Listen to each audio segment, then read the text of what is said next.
धनंजय देशमुखांच्या भेटीला गेलायत। सारंगी महाजन मस्साजोग मध्ये दाखल झाले आहेत। सारंगी महाजन यांची धनंजय देशमुखांसोबत चर्चा सुरू आहे। सारंगी महाजन यांनी धनंजय देशमुख यांची भेट घेतलेली आहे। त्यांच्या मस्साजोग या गावी जात धनंजय देशमुख यांच्यासोबत चर्चा करत आहेत।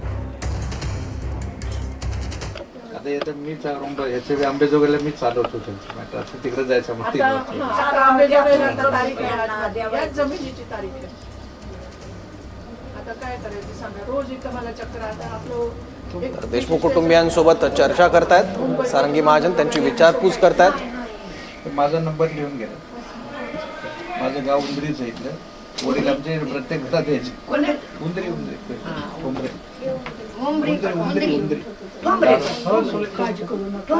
मोहनराव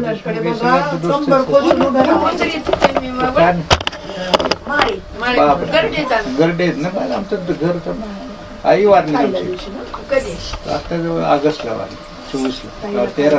आणि काय मदत लागली ना मला फोन करा कधी पण ताई तुम्ही माझा नंबर लिहून मला अगदी माझ्यासारखं उभ्या राहा बरं, खंबीर माझ्यासारखं उभा आणि पुढं घट्ट करा मन आणि असा आहे बघा, असा पदर खोचायचा कोण आहे रे म्हणून उभा राहायचा। लई अडवणी करते हो, सांगा तुम्ही तरी आता लई सांगू नाही आता काय उभा राहायचं ते। तुमच्यासारखी माझी पण अवस्था होती त्यावेळेला, आमचे वकील साहेब बघायला नव्हते पण नंतर आमच्या सोबत शिक्षणाचं पवार साहेब करणार आहे। काय अडचण आली मला सांग। काही माझं गाव इथं मी राहायला कधी वाटलं ना मला बोलू, आम्ही आंबेजोगाईला दर महिन्याला घरातले प्रत्येक गावात मला कधी वाटलं 2 दिवस राहायला या म्हणलं तरी मी येईन। मला कधी असं गर्व नाही कुठला। तुम्ही बिलकुल अगदी पोरांकडे बघा, त्यांनी कोणाकडे बघायचं, तुमच्याकडे बघायचं ना आई बाप म्हणून। मग तुम्ही मुलांकडे बघून पदर खोचून उभा टाकावा। बारूच्या इथेच अटॅक आला होता कारण तुम्ही रडून रडून तुमची प्रकृती खराब नका केसला जाईपर्यंत पोरांना सांभाळा, शिक्षण द्या। शिक्षण एकमेव असं असतं की मुलांना प्रगल्भ करते। पंकजा यांच्या मामी आहेत सारंगी महाजन। पहिल्यांदाच मुंडे कुटुंबियांशी संबंधित कुठली व्यक्ती देशमुख कुटुंबियांच्या भेटीला आलेली आहे। सारंगी महाजन आपुलकेनं आस्थेनं विचारपूस करतायत आणि आपला धीर खचून न देण्याची विनंती त्या संतोष देशमुखांच्या पत्नींना करतायत। एक प्रकारे धीर देत आहेत त्या सारंगी महाजन धनंजय देशमुख यांच्या कुटुंबिया। कधी तुम्हाला वाटतं, मी बघितलं तुम्हाला टीव्हीवर, तुम्ही मुख्यमंत्र्यांना भेटायला आला होता त्याच दिवशी मी तिथे होते पण म्हटलं तुमची मीटिंग म्हणून महत्वाचं बस भावना त्यांचं होऊन जाऊ दोघच भाऊ होते ना, मी पाहिलं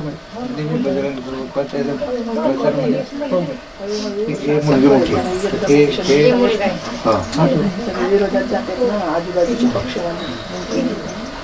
ते सगळीच मोठी ना 12वी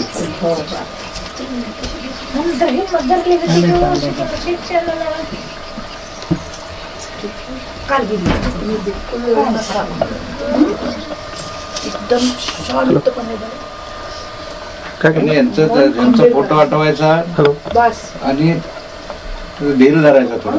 ओके नाही मिळेल तोंडाच्या आतमध्ये बघायचं नाही रोज। आणि जे दोष ज्यांनी हे केलं ना त्यांना देव देईल, कोर्ट बी देईल, ते बाहेर पडणार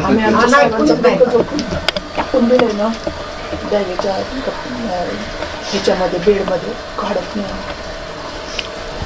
मग आपल्याला त्रास होतो। ठीक आहे, तुम्ही घेऊ शकता तुम्हाला सांगा। मी तुम्हाला शब्द दिला कधी पण नाही, कधी पण परिवार महाजन आहे माझं, पण मी त्याच्यातली नाही। कारण मी एवढं काम करते ना, मी सगळ्यांच्या व्यथा जाणून तुमच्या सगळ्या माझ्याशी जुळलेल्या। ठीक आहे, काही अडचण नाही मला। वकील साहेब आहेत, आम्ही आता दर महिन्याला आंबेजोगाईला मला आपण कामाला लावलं बघा।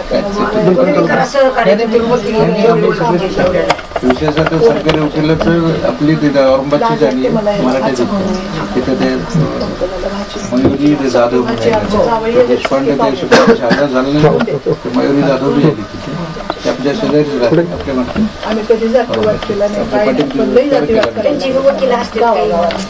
ठीक आहे, आपण आपलं पाहू। पण बघा ती कशी झिटाने बोलली टीव्हीवर. काय झालं काय झीट पाहिजे असं तुम्ही पण व्हावा जरा. बसून चालत नाही एकदम उभा टाकायचा एकदम.